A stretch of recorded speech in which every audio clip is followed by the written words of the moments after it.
Renungan pagi pulang ke rumah oleh Ellen G. White 10 Mei 2020. Mari kita berdoa. Bapa kami yang di sorga, Allah pencipta langit dan bumi, laut dan segala isinya, Allah yang maha besar, maha kuasa, sumber segalanya, yang kami sembah selalu melalui anak-Mu yang tunggal, Yesus Kristus. Terpujilah Yesus anak Allah yang maha tinggi, satu-satunya jalan bagi kami kepada Bapa. Pada pagi hari ini kami bersyukur boleh bangun dan berbakti, dan sebagaimana kami membaca firman-Mu, kiranya Roh-Mu ya Yesus menolong kami agar mengerti dan menghidupkannya. Beserta kami sepanjang perbaktian ini, kehendak-Mu yang jadi, karena kami berdoa hanya melalui anak Allah yang tunggal, Yesus Kristus yang adalah Tuhan dan Juru Selamat kami. Amin. Renungan hari ini berjudul Doa Meningkatkan Pertumbuhan Rohani. Ayat inti terdapat dalam Kolose 3 ayat 2. Pikirkanlah perkara yang di atas, bukan yang di bumi. Ia yang telah mengambil keputusan untuk masuk ke dalam kerajaan rohani akan mendapati bahwa semua kuasa dan hawa nafsu dari sifat yang tidak bertobat, didukung dengan kuasa kerajaan kegelapan, dipersiapkan melawan dia.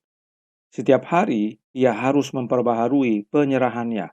Setiap hari ia harus mengadakan pertempuran dengan kejahatan. Kebiasaan-kebiasaan yang lama, kecenderungan-kecenderungan bawaan untuk berbuat kesalahan akan bergumul untuk kemenangan.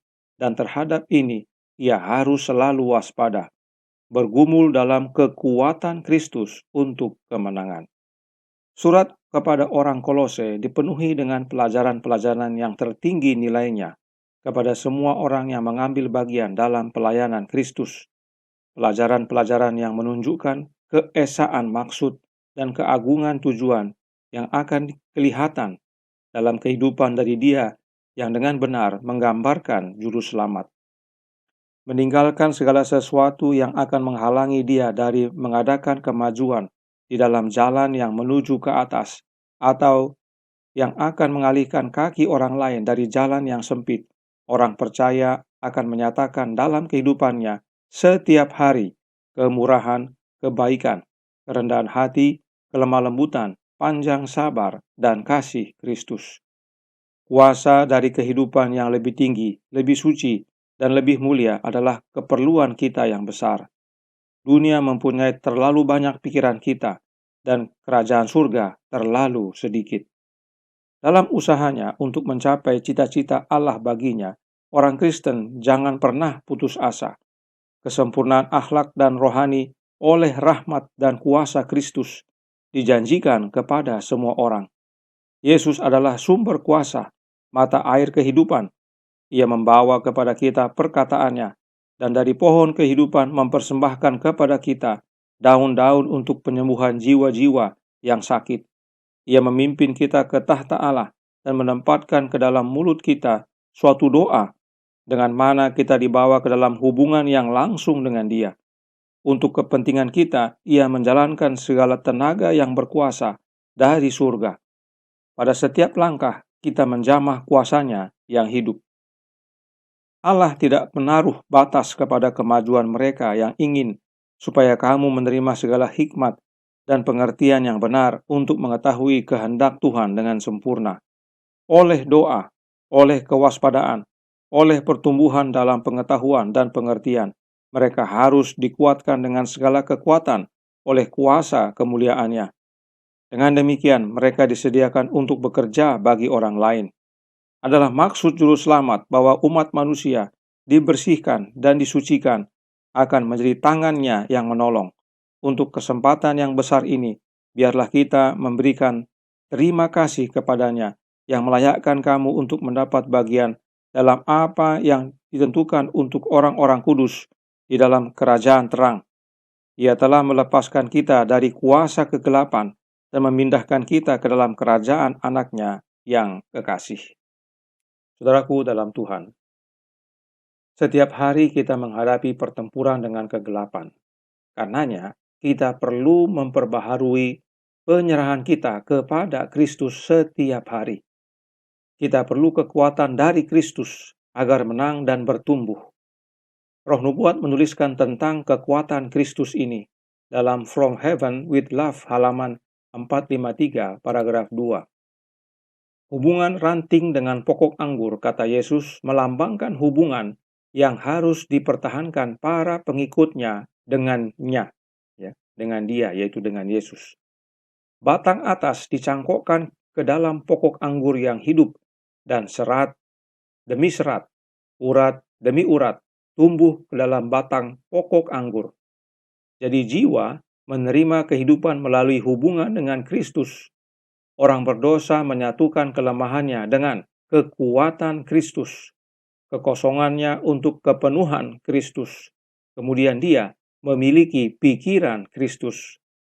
Kemanusiaan Kristus telah menyentuh kemanusiaan kita, dan kemanusiaan kita telah menyentuh keilahian.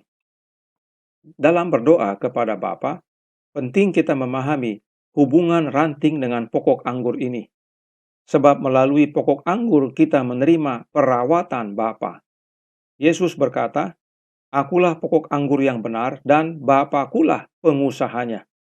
Setiap ranting padaku yang tidak berbuah dipotongnya, dan setiap ranting yang berbuah dibersihkannya, supaya ia lebih banyak berbuah." Yohanes 15 ayat 1 dan 2. Jadi, jika kita mau terhubung dengan Bapa dan dipelihara, kita harus terhubung dengan pokok anggur yang benar. Sebab pokok anggurlah satu-satunya jalan kepada Bapa. Perhatikan yang ditandai warna hijau. Kemanusiaan Kristus telah menyentuh kemanusiaan kita, dan kemanusiaan kita telah menyentuh keilahian. Inilah makna Yesus satu-satunya jalan. Kemanusiaan Yesus menyentuh kita, dan melalui Dia kita menyentuh keilahian Bapa. Bagaimana hubungan ranting itu dengan pokok anggur? Roh Nubuat melanjutkan dalam Alfa dan Omega jilid 6, halaman 319 paragraf 1 menyatakan, hal ini bukannya hubungan secara kebetulan saja, bukannya hubungan yang kadang-kadang saja. Bila dipisahkan dari pokok anggur, carang itu tidak dapat hidup. Itu sebabnya renungan hari ini menasihatkan hubungan harus diperbaharui setiap hari melalui doa-doa kita agar kita bertumbuh. Ini bukan hubungan yang kebetulan atau sekali-sekali saja. Harus setiap hari, harus terus-menerus. Ranting terhubung kepada pokok anggur. Sebab ranting tidak bisa hidup jika terputus dari pokok anggur. Ranting harus selalu terhubung dengan pokok anggur agar tetap hidup. Sebab dari pokok anggurlah ranting menerima hidup dan kekuatan. Inilah gambaran kekuatan Kristus itu, dan dari penjelasan Roh Nubuat ini, kekuatan Kristus itu sama dengan Roh Kristus, sebab keduanya menggambarkan hidup yang diterima ranting dari pokok anggur. Dalam pelajaran sebelumnya kita dinasihatkan untuk berdoa di dalam roh dan pikiran Kristus. Dan sebagaimana penjelasan kutipan sebelumnya, dengan terhubung dengan Kristus sebagaimana ranting terhubung dengan pokok anggur, kita memiliki pikiran Kristus. Renungan hari ini menyatakan bahwa kesempurnaan akhlak dan rohani oleh rahmat atau kasih karunia dan kuasa Kristus. Dan Kristuslah sumber kuasa itu, sumber kasih karunia itu yang adalah air kehidupan. Nyonya White tuliskan dalam Kisah Para Rasul, halaman 174, paragraf 4.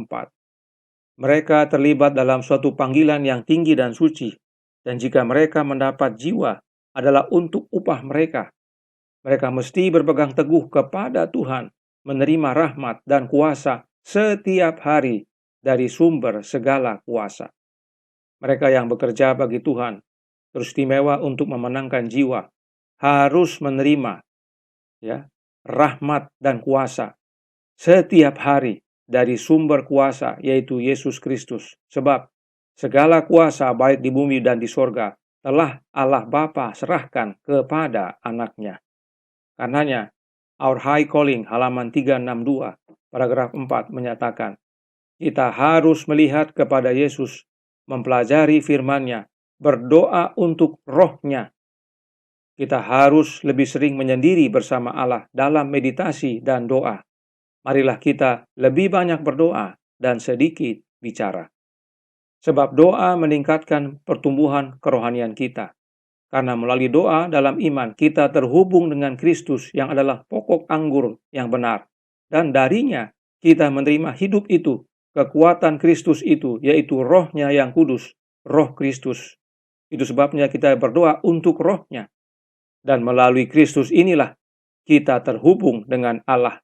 Kita sering menyendiri dengan Allah melalui anaknya.